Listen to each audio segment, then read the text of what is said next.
Oi, pessoal! Já pararam para pensar por que a gente obedece a quem está no poder? Hoje vamos pegar as ideias de um sociólogo clássico, Max Weber, para tentar decifrar a liderança política. No fundo, a gente quer entender o que leva as pessoas a seguirem ordens. Pois é, essa é a grande questão.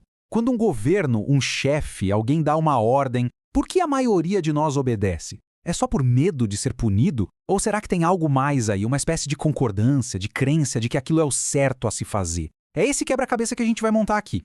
E, para começar a resolver esse mistério, Weber nos dá um conceito fundamental: dominação. E calma, não é sobre força bruta, não.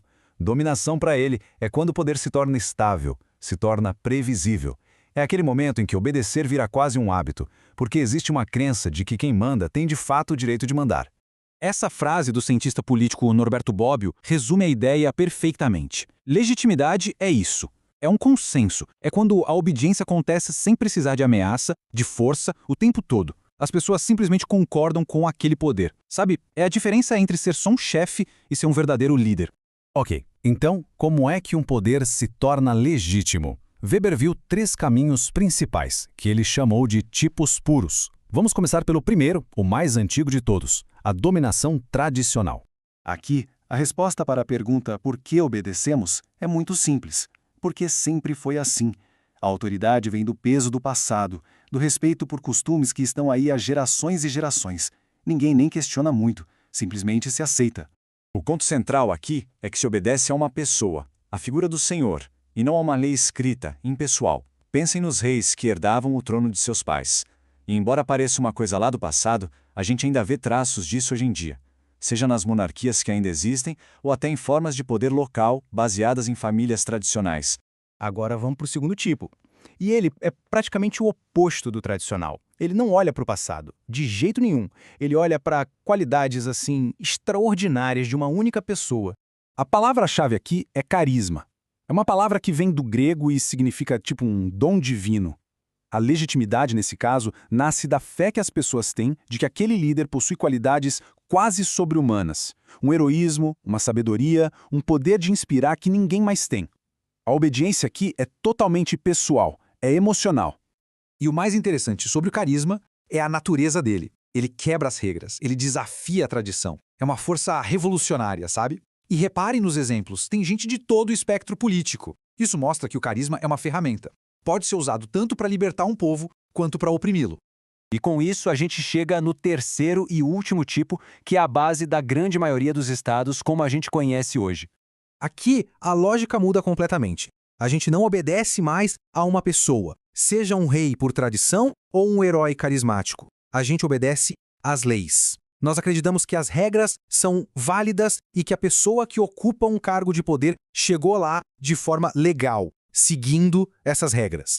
Ou seja, se obedece ao cargo de presidente, e não à pessoa que está lá.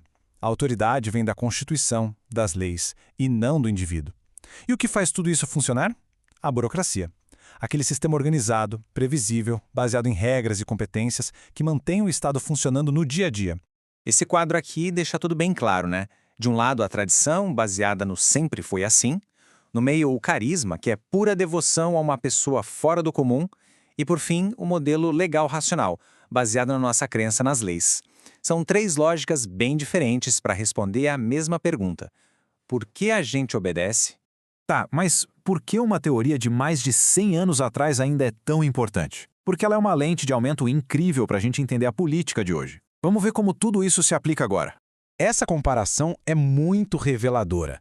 De um lado, líderes como Angela Merkel, cuja autoridade vinha da sua competência, do respeito às regras.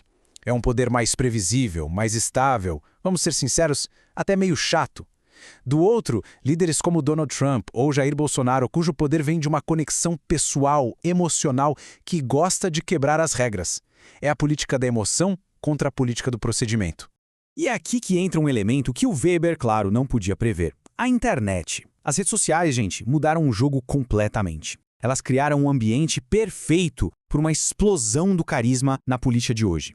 E como essa fábrica funciona? Bom, primeiro, o líder fala direto com as pessoas, sem filtro da imprensa.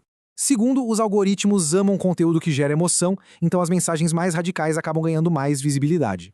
E terceiro, se formam bolhas, tribos digitais, onde o líder é um herói e qualquer um que o critique é visto como inimigo. É um ciclo que se alimenta sozinho. Essa é a pergunta de $1 milhão. O poder do carisma é imenso, mas ele também é muito frágil. Pensa bem, se toda a legitimidade está amarrada a uma única pessoa, o que acontece com o movimento quando essa pessoa sai de cena?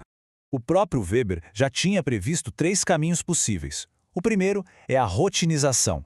O movimento carismático vira uma instituição, com regras, cargos, vira uma burocracia. O segundo é a tradicionalização.